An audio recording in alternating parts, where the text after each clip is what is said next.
What this short video is going to do is going to illustrate how the MPF system works in Hong Kong, the retirement fund system in Hong Kong. And specifically, it's going to target how the scheme providers and funds work. So let me get started and you'll see what I mean. I'm going to do it this way. I'm going to use an example. Why not? Chocolate is always a good example to use.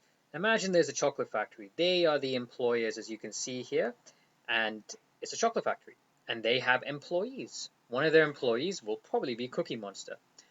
And so every month there is a monthly salary. The employer will pay the employee, in this case Cookie Monster, a monthly salary as illustrated here with the dollars.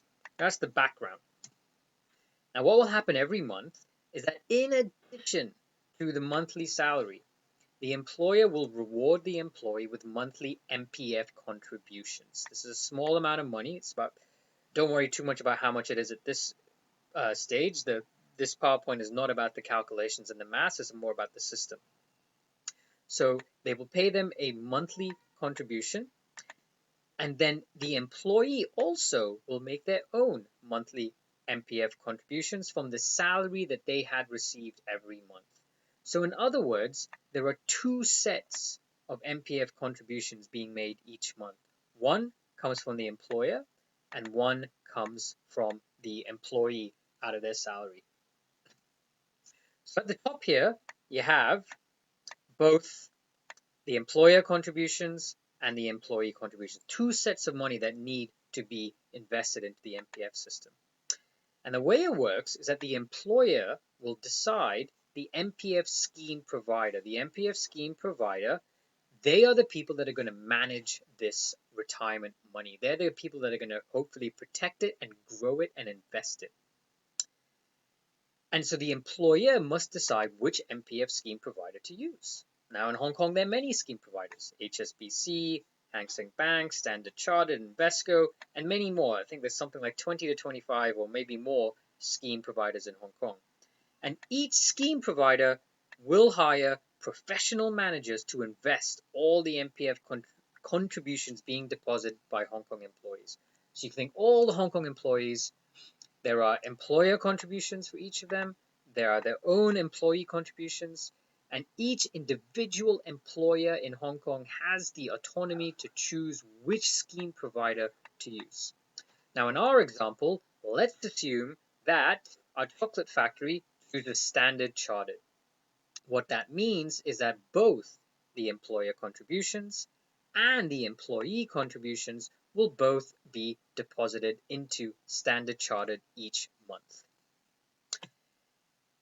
The next step, all the employer contributions and the employee contributions are going to Standard Chartered.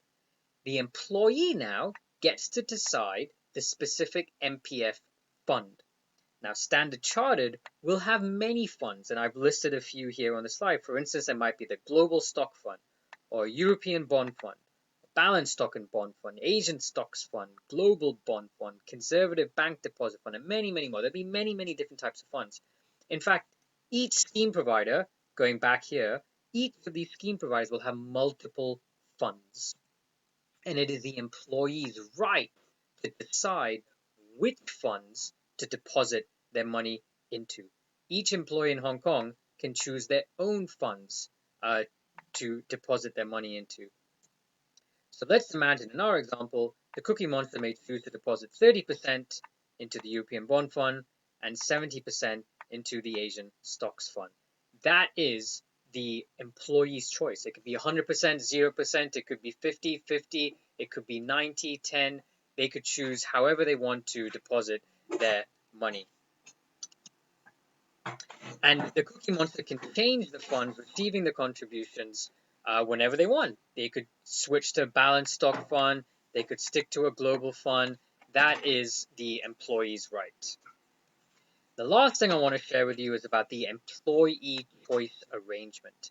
Once a year, the employee has the ability to move his existing contributions to another scheme provider. So for instance, the employee can take the contributions that are already in Standard Chartered and he can move them into another scheme provider of his or her choice. So in this particular example, assume Standard Chartered moves it into HSBC. So employees have the right once a year to move their existing contributions into another scheme provider, not the employers. They can't move the employers' contributions. They can only move the employees' contributions. And then after they make this change, all future contributions, both employer and employee, go back to the original investments in Standard Chartered.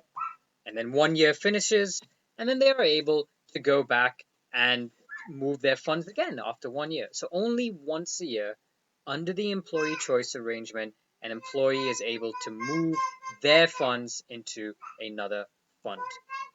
I hope that is helpful, and I hope that helps to explain the basic system of the MPF.